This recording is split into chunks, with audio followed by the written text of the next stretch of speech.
கேட்குற மாதிரி கேட்கணும் கடவுள்கிட்ட. எனக்கு வேணா தெரியாமல் என் ஒய்ஃப்கிட்ட சொல்லிட்டேன், சார் ஏடிஎம்மில் கேமரா வச்சுருக்காங்கடி அப்படின்னு.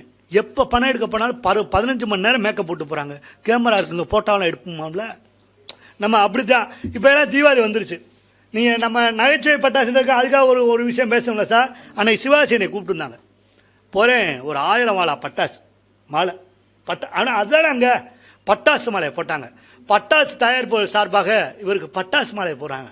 எனக்கு சந்தோஷம். வீட்டில் வந்து ஒரு 1000 வாழாவை போட்டலாம் அப்படின்ட்டு உட்காந்துருக்கேன். பின்னாடி ஒருத்தர் வந்தார், தீப்பெட்டி இதை பற்ற வைக்கிறேன்ட்டாருங்க.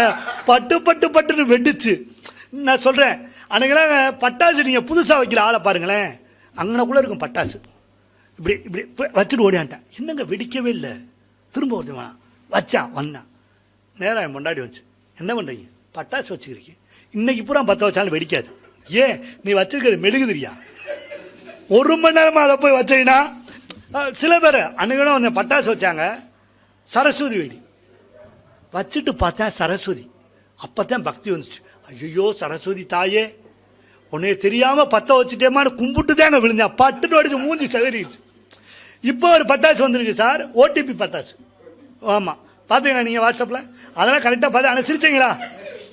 சிரிச்சுக்கிட்டே இருக்கீங்க. இல்லை, அந்த வாட்ஸ்அப்பை பார்த்து அது என்ன ஓடிபி பட்டாசுன்னு ஒரு பட்டாசு வந்துருக்கு. அது என்னன்னா 10 வச்ச உடனே நீங்கள் வெடிக்காது.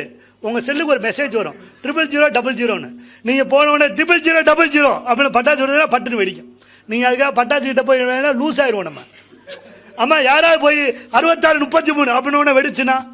அதே மாதிரி அன்னைக்குன்னா ஒரு பட்டாசு வாங்கிட்டு ஈரமாக இருக்குது. என்னங்க அப்படின்னா நீரான பட்டாசுங்க.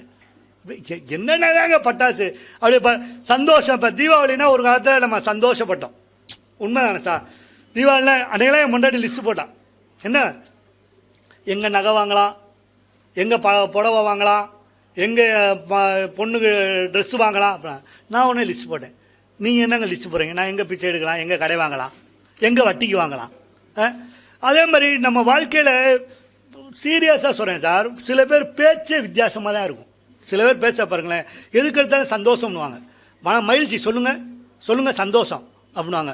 அன்றைக்கு அந்த ஃபோன் பண்ணேன், ஹலோ எனக்கு உண்மையில சார் அன்றைக்கி என்னங்க கொரோனா டெஸ்ட் பண்ணீங்களா, என்னாச்சு? பாசிட்டிவ் அப்படின்னு. அது சந்தோஷம் அப்படிங்க. ஆனால் விளங்காமல் போகிறவனே எதுக்கு தாங்க சந்தோஷம். சில பேர் எதுக்கு எடுத்தாலும் இளவுனே பேசுவான். சில பேர் இருக்காங்க, என்னத்தை அன்றைக்கெல்லாம் கல்யாணத்துக்கு பத்திரிக்கை கொடுக்க போகிறான்னு சொன்னாங்க. என்னத்தை இளவு நீங்கள் கல்யாணத்தை பண்ணி. சில பேர் எடுத்தோடனே வாழ்க வளப்படுன்னு சொல்லுவாங்க. நான் தப்பாக சொல்லலை, அவங்க சொல்லுவாங்க. ஃபோன் பண்ணி, ஹலோ எங்கள் வீடு தீயில எரிஞ்சிருச்சு, வாழ்க வளமுடனீங்க வழியாக போன நீங்கள். சில பேர் மிஸ்டுகாலே அப்படி தான் கொடுப்பாங்க தெரியுமா? அன்றைக்கெல்லாம் ஃபயர் சர்வீஸ்க்கு மிஸ்டு கால் கொடுக்குறாங்க. வீடு எரிஞ்சிக்கிட்டு இருக்கு, ஃபயர் சர்வீஸ்க்கு மிஸ்டு கால் கொடுக்குறேன். அவனா ஃபோன் பண்ணி கேட்டு வருவான். அன்றைக்கி வேணா இன்னைக்கு நம்ம கொஞ்சம் நிறைய அறிவாயிட்டோம்ன்றதுக்காக வாத்தியார் அப்படி தான் இருக்காங்க. அன்றைக்கி வேணா ஒரு தமிழ் வாத்தியார் கிணத்துக்குள்ளே விழுந்துட்டார். அவங்ககிட்ட படித்த மாணவன் பார்த்தான். ஐயோ வாத்தியார், ஐயா இருங்க நான் போய் ஏணி எடுத்துகிட்டு வர்றேன் அப்படின்னா. அந்த வாத்தியார் சும்மா இருந்திருக்காம்ல, தம்பி நீ பேசுவதில் இலக்கண பிழை. நான் ஏணி எடுத்து வருகிறேன் என்று சொல்லக்கூடாது, ஏணி எடுத்து வருவேன் என்று சொல்லுனா. உன்னைய போய் காப்பாற்ற நினைச்ச மாதிரி உள்ளே வந்து சாடான்ட்டு போயிட்டான். எங்கெங்க இலக்கண பிழை பார்க்குறதுன்னு இருக்குல்ல. அப்புறம் சார் நான் இப்படி தான் பேசிக்கிட்டே இருப்பேன், நீங்கள் எனக்கு கண்ணை காட்டுங்க. நீங்கள் கண்ணை காட்டினா கூட எனக்கு புரியாது, நீங்கள் இந்த அதை வச்சு தட்டுங்க. நான் ஒரு இப்படி பேசிக்கிட்டே இருந்தேன் சார்.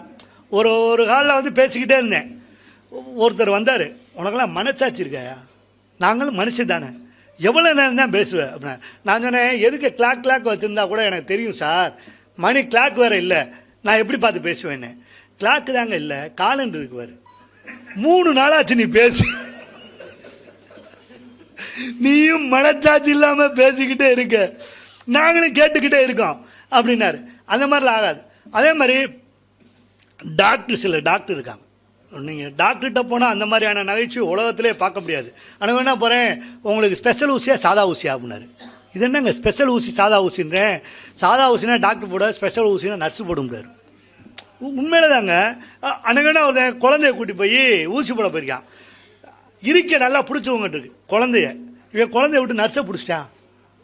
ஒரு இப்படி தான் ஆகுது. அன்னைக்குன்னா நீங்கள் டாக்டர்கிட்ட சில பேர்லாம் சொன்னா, என்னங்க சாப்பிட்டுக்கிட்டு இருக்கான், சாப்பிட்டுட்டு இருக்கும்போது ஒய்ஃப்ட்ட சொன்னேன், என்னங்க சட்னியில் உப்பே இல்லை அப்படின்னு இருக்கான். அதுமாதிரி கிட்னிலே கல்லை வச்சுருக்கேன், நீ என்ன இதில் உப்பு இல்லைன்னு இருக்கான். அதே மாதிரி இன்றைக்கு வாழ்க்கை வந்து ரொம்ப மோசமாயிடுச்சு. எங்கே போனாலுமே ரொம்ப கொடூரமான மோசமாயிருச்சு. நம்ம இப்படி பேசிகிட்டே இருக்கோம், சில நல்ல விஷயத்தையும் கேட்டுக்குவோம்.